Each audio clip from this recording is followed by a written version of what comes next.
तर छान वाटायला मस्त फ्रेश सकाळी सकाळी गार्डन म्हणजे खूप छान वाटते. अजून रुद्रांश नाही उठला, तो जर उठला की लगेच तो गार्डनमध्ये खेळायला जाणार होणार आहे. पलीकडे समोर खूप छान गार्डन वगैरे आहे.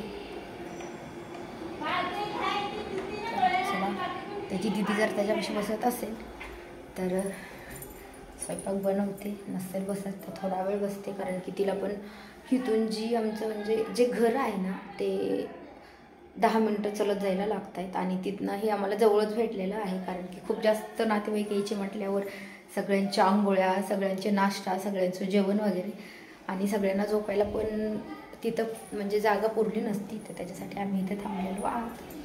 तर चला बघूया किती वेळ लागतो रुद्रांशला उठायला.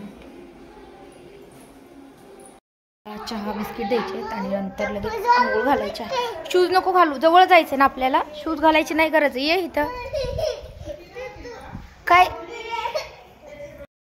हाय, हॅलो, नमस्कार. तर तुमचं सगळ्यांचं एकदा आपल्या काही नवीन व्हिडिओमध्ये खूप सारं स्वागत.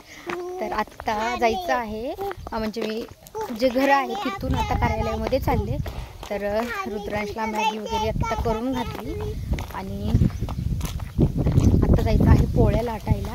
तर त्याला म्हटलं पोळ्या वगैरे करून घेऊ, थोडीशी मदत करूया, कारण की सकाळपासून मी जास्त काही नाही बनवलं, फक्त कणिक वगैरे मळवलेली आहे. आणि आत्ता जाऊया पोळ्या करूया. चल बाळा. रुद्रांश आता छान चालतोय आणि आरोही आहे त्याच्या आत्याची मुलगी, तर ती समोर गेली आहे. तर इकडं जायचं म्हटल्यावर एकट्या लहान मुलांना सोडायला नाही जमत आहे, कारण की इकडं वगैरे झाडं वगैरे जास्त आहे आणि कुत्रे पण असतात. तर तुम्हाला असे जर नवीन नवीन व्हिडिओ बघायला आवडत असेल आणि तुम्ही जर माझ्या चॅनलवरती नवीन असाल तर चॅनलला नक्की सबस्क्राईब करा. त्या साईडला बेल आयकॉन आहे ते पण क्लिक करा, जेणेकरून माझ्या प्रत्येक नवीन व्हिडिओचं नोटिफिकेशन सगळ्यात आधी तुम्हाला भेटेल. सो आत्ता मॅगी वगैरे सगळं खाऊन झालेलं आहे आणि मी जास्त मोठाले ब्लॉग्स नाही काढत आहे, कारण की माझे एके दिवसामध्ये कंटिन्यू 1, 2, 2, 3 पण होऊ शकतात. तर त्याच्यासाठी आत्ता मॅगी वगैरे झाली खाऊन आणि आत्ता जायचं आहे पोळ्या लाटायला. तर हा ब्लॉग्स मी इथंच एंड करत आहे. व्हिडिओ आवडल्यास लाईक करा, चॅनलवरती नवीन असेल तर चॅनलला सबस्क्राईब करा. त्या साईडला बेल आयकॉन आहे ते पण क्लिक करा, जेणेकरून मी कधी पण व्हिडिओ अपलोड केला की सगळ्यात आधी तुम्हाला भेटेल. थांब बाळा.